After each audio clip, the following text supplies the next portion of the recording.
स्वामी प्रसाद मौर्य की अगर बहुजन समाज पार्टी में वापसी होती है तो किन शर्तों पर हो सकती है, क्योंकि मायावती इतनी आसानी से पार्टी किसी को सदस्यता नहीं दिलाएंगी और अगर वापसी होगी तो बहुत शानदार होगी, ये बात भी तय है। अब आप भी सोच रहे होंगे कि अभी सपा से इस्तीफा दिया नहीं है तो वापसी कैसे करेंगे। जैसा कि आपने देखा, हाल ही में राज्यसभा ना भेजे जाने की वजह से अचानक से स्वामी प्रसाद मौर्य नाराज हुए।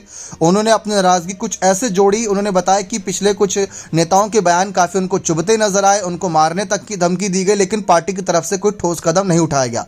जबकि ये आज से नहीं हो रहा, पिछले 1 साल से हो रहा है और ये ऐसे वक्त में इस्तीफा दिया जब राज्यसभा चुनाव को लेकर बातें साफ होती नजर आई। और आपको याद दिला दें कि बहुजन समाज पार्टी में जब स्वामी प्रसाद मौर्य हिस्सा थे मायावती की बसपा के, तो नंबर 2 के नेता थे, यानी कि मायावती के बाद उनकी ही गिनती होती थी। प्रदेश अध्यक्ष पद और बाकी तमाम बड़े पदों पर इनकी ताजपोशी थी।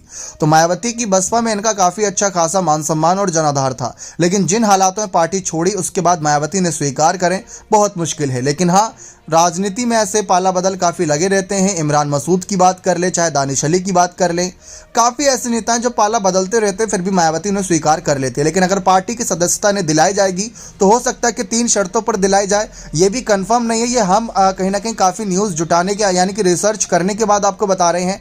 जो मायावती के पुराने स्टेटमेंट थे, पहला यह कि मायावती हाल फिलहाल में दिए गए स्वामी प्रसाद मौर्य के बयानों से काफ़ी हद तक नाराज़ हुई। उनको पसंद नहीं आया मायावती को कि स्वामी प्रसाद मौर्य धर्म के नाम पर बयानबाजी करके अपनी राजनीतिक रोटियां सेक रहे हैं।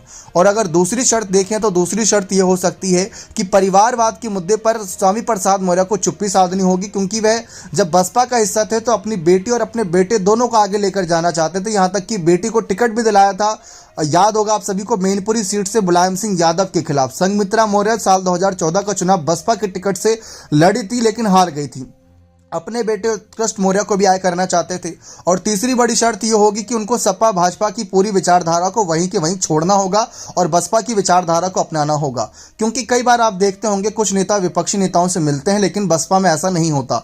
बसपा में अगर ऐसा होता है तो इमरान मसूद और दानिश अली हाल जैसा होता है, जैसे कि उनको मायावती ने पार्टी से बाहर का रास्ता दिखा दिया, सस्पेंड कर दिया जाता है। तो इन 3 शर्तों पर हो सकता है अगर वापसी हो तो इन 3 शर्तों पर हो, लेकिन फिलहाल तो ऐसा नजर नहीं आ रहा कि स्वामी प्रसाद मौर्य आप इस्तीफा भी देंगे, क्योंकि इस समय प्रेशर पॉलिटिक्स करते नजर आ रहे हैं कि सपा पर दबाव बनाए ताकि लोकसभा चुनाव में ही सही उनको कुछ बड़ी जिम्मेदारियां मिल जाए। राज्यसभा भले ही ना भेजा गया हो, लेकिन लोकसभा चुनाव में उनको आगे मौका मिले या फिर कुछ और बड़े पदों के लिए उनको आगे पदोन्नति की जाए अखिलेश के द्वारा।